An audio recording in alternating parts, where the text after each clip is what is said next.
Hello दोस्तों, कैसे हैं आप सभी। मैं हूं सुस्मिता और स्वागत है आपका मेरे यूट्यूब चैनल में जिसका नाम है एजुकेशन हब। आज मैं आपको बताऊंगी 20 most important synonyms and antonyms जो बहुत सारे एग्ज़ाम्स में पूछे जाते हैं, बहुत सारे कम्पिटिटिव एग्ज़ाम्स में पूछे जाते हैं, जैसे एसएससी, बैंक, रेलवे। और इससे मिनिमम 4 क्वेश्चंस तो पूछे ही जाते हैं।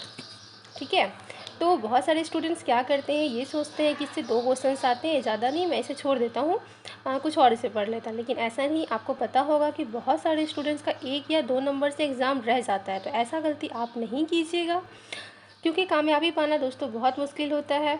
इसके लिए बहुत सारे ट्रिक्स, ये सारी चीज़ों पे हमें ध्यान देने होते हैं। ठीक है, तो आज मैं आपको बहुत ही आसान तरीके से बताऊंगी सिनोनिम्स एंड एंटोनिम्स, उसे याद करने के क्या तरीके होते हैं। ठीक है, तो किसी भी चीज़ को याद करने के लिए क्या होता है, वर्ड को समझना। ठीक है, तो वर्ड्स को हम कैसे समझेंगे, जो भी हमारे सिनोनिम्स एंड एंटोनिम्स हैं, तो वो उसको हम लोग अपने डेली लाइफ में भी यूज़ कर सकते हैं। ठीक है, इससे हमारा क्या होगा, जो वोकैब है हमारा वो बहुत ज़्यादा स्ट्रांग होगा। ठीक है, और जैसे हम कोई किसी से इंग्लिश बात करते हैं या कुछ भी है, तो उसमें हम देखेंगे कि हाँ इसका और क्या सिमिलर वर्ड्स हैं, तो उस वर्ड को हम क्या करेंगे, कैच करेंगे। ठीक है, तो आइए मैं आपको अब आज का जो पहला वर्ड है वो आपको मैं बताती हूँ। ठीक है, पहला वर्ड क्या है, अगस्त। अगस्त मतलब क्या होता है, भौचक्का। भौचक्का, ठीक है, इसका सिनोनिम्स क्या हो जाएगा, हॉरिफाइड, जिसको देख के हम डर गए, भौचक्के हो गए, अमेज्ड, शॉक्ड, हॉरर स्ट्रक। ठीक है, और इसका एंटोनिम्स क्या हो जाएगा, डिलाइटेड, जिसको देख के प्रसन्न होना। ठीक है, प्लीज्ड होना। तो हमारा दूसरा वर्ड क्या है, आर्टिक्यूलेट। आर्टिक्यूलेट मतलब क्या होता है, साफ साफ बोलना। तो इसका सिनोनिम्स क्या हो जाएगा, एक्सप्रेस, किसी चीज़ को एक्सप्रेस करना बोल के, स्पीक क्लियरली, प्रोनाउंस, उसका प्रोनाउंसिएशन जो हो वो सही हो, इनिशिएट हो गया। इसका एंटोनिम्स क्या हो जाएगा, मम्बल और मड़मड़। मम्बल मतलब क्या होता है, बुदबुदाना, और मड़मड़ मतलब क्या होता है, फुसफुसाना। मम्बल और मड़मड़ में क्या डिफरेंस है, मम्बल मतलब हम बुदबुदा रहे, कुछ अपने में ही बोले जा रहे। ठीक है, और फुसफुसाना मतलब क्या, किसी के कान में जाके, जैसे होता है ना, हम लोग स्कूल्स में या अपने दोस्तों में कुछ बात होता है, जाके उसके कान में बोले, उसके कान में बोले, तो वो हो गया हमारा मड़मड़। तो हमारा तीसरा वर्ड क्या है दोस्तों, ये है कॉन्फिडेंट। कॉन्फिडेंट मतलब सभी को पता है, सभी बोलते हैं मैं बहुत कॉन्फिडेंट हूँ, आज मुझे ये एग्ज़ाम्स देना है। तो उसमें मतलब संदेह रहित, हाँ ये तो मुझे आता ही है, उसमें कोई संदेह नहीं है। इसका सिनोनिम्स क्या हो जाएगा, sure, assured, certain, convinced, confident. ठीक है, इसका एंटोनिम क्या हो जाएगा, डाउटफुल, मतलब नहीं मैं इसके लिए श्योर नहीं हूँ, मैं इसे करूँ या नहीं करूँ, अनश्योर। चौथा क्या है हमारा वर्ड, कॉन्फिडेंशियल। कॉन्फिडेंशियल मतलब क्या है, गुप्त। गुप्त मतलब क्या होता है, आपको पता है बहुत सारी कंपनियों में क्या है, कॉन्फिडेंशियल पेपर। वर्ड तो हम लोग बहुत बार सुनते हैं कॉन्फिडेंशियल, लेकिन हमें पता नहीं होता कॉन्फिडेंशियल, अच्छा ये क्या होता है। तो कॉन्फिडेंशियल मतलब होता है गुप्त, किसी बात को प्राइवेटली रखना। उसका सिनोनिम्स क्या हो जाएगा, सीक्रेट, प्राइवेट, रिस्ट्रिक्टेड। ठीक है, इस बात को मतलब आपको किसी और से शेयर नहीं करना है, ये सिर्फ मेरे और आपके बीच की बात है, तो मतलब वो क्या हो जाएगी, कॉन्फिडेंशियल बातें। इसका एंटोनिम्स क्या हो जाएगा, ओपन एंड पब्लिक। तो हमारा फिफ्थ वर्ड क्या है, डिड्यूस। डिड्यूस मतलब क्या हो जाएगा, अनुमान करना। अनुमान करना मतलब किसी चीज़ को सपोज करना, सोचना, एज्यूम मतलब पता नहीं है, हम श्योर नहीं है उस चीज़ के लिए, लेकिन सपोज कर रहे हैं ऐसा हो सकता है, जैसे आज बारिश हो सकती है, तो ये क्या हमने अनुमान लगाया। ठीक है, तो डिड्यूस मतलब क्या होता है, अनुमान लगाना। सिक्स वर्ड हमारा क्या है, डिफिसिट। डिफिसिट मतलब घाटा, किसी बिजनेस में आपका क्या हो गया, लॉस हो गया। इसका सिनोनिम्स क्या हो जाएगा, शॉर्टेज, घाटा, डेबिट, स्कार्सिटी। मतलब स्कार्सिटी मतलब आपको पता है ना क्या होता है, मतलब सामान खत्म हो गया, जैसे दुनिया में स्कार्सिटी आ गई, मतलब तेल खत्म हो गया, पेट्रोल खत्म हो गया, स्कार्सिटी आ गई, लॉस हो गई, इनसफिशियंसी। इसका एंटोनिम्स क्या हो जाएगा, सरप्लस। सरप्लस मतलब अतिरिक्त, किसी चीज़ का बहुत ज़्यादा हो जाना, एक्सेस अमाउंट में। ठीक है, तो हमारा सेवन्थ वर्ड क्या है, इफिकैसी। इफिकैसी मतलब प्रभाव। इसका सिनोनिम्स क्या हो जाएगा, merit, attraction, effectiveness, worth, value. किसी चीज़ को देख के हम प्रभावी हो गए, अट्रैक्ट हो गए, इफेक्टिव हो गए। ठीक है, इसका एंटोनिम्स क्या है, इनइफिशियंसी मतलब अप्रभावी। हमारा एट वर्ड क्या है, एक, ई की ई मतलब मुश्किल से निर्वाह करना। इसका सिनोनिम्स क्या हो जाएगा, subsist, survive, stay, endure, carry on, मतलब किसी चीज़ के लिए हम लोग मुश्किल से निर्वाह मतलब मुश्किल से रह रहे हैं। इसका एंटोनिम्स क्या हो जाएगा? एक्सपायर, मतलब खत्म हो जाना। 9th वर्ड क्या है हमारा? एक्सपाउंड। एक्सपाउंड मतलब व्याख्या करना, किसी चीज़ को अच्छे से एक्सप्लेन करना। इसका सिनोनिम्स क्या है हमारा? Explain, justify, clarify, illustrate, describe.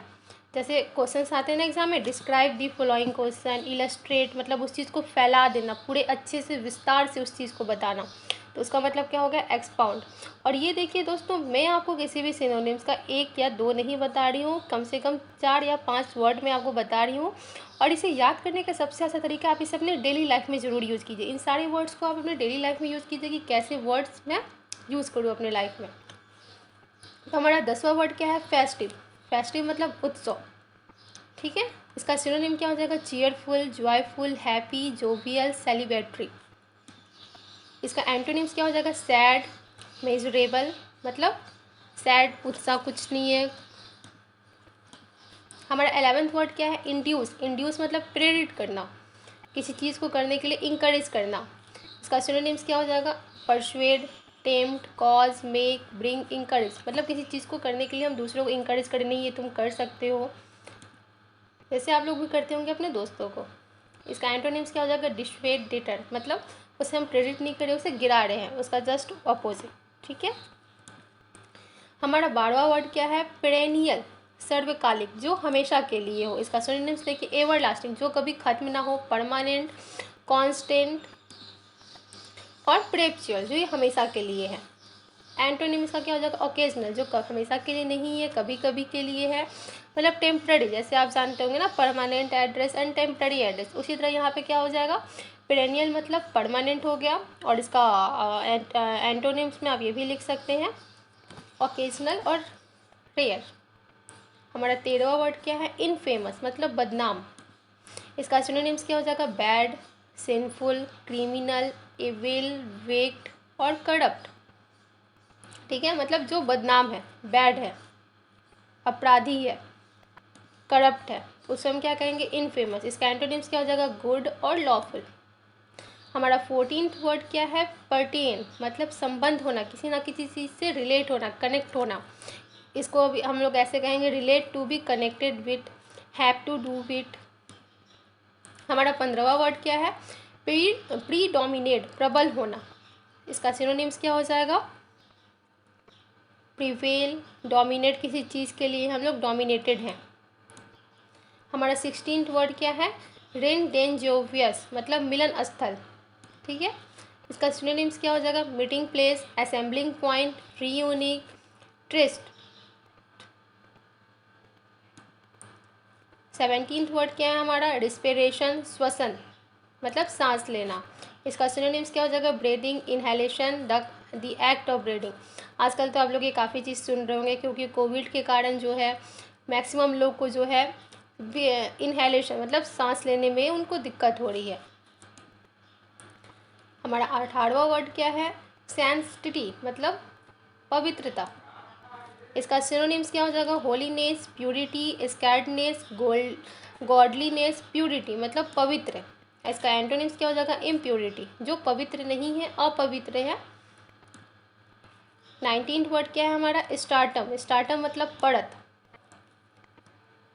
पड़त का देखिए सिनोनिम्स क्या हो जाएगा? Layer, level, division, section, coat, seat, flame. ये हमारा क्या हो जाएगा? इसका सिनोनिम्स। हमारा 20 वर्ड क्या है? प्रिवेंटिव। प्रिवेंटिव मतलब निवारक, बचाव, ठीक है।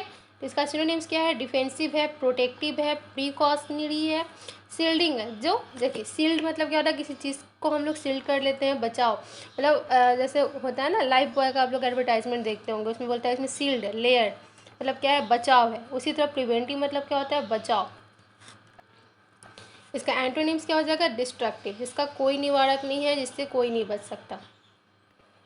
तो बताएं दोस्तों, आपको मेरा वीडियो कैसा लगा, और अगर आपको वीडियो अच्छा लगा हो तो आप इसे लाइक ज़रूर कर दें।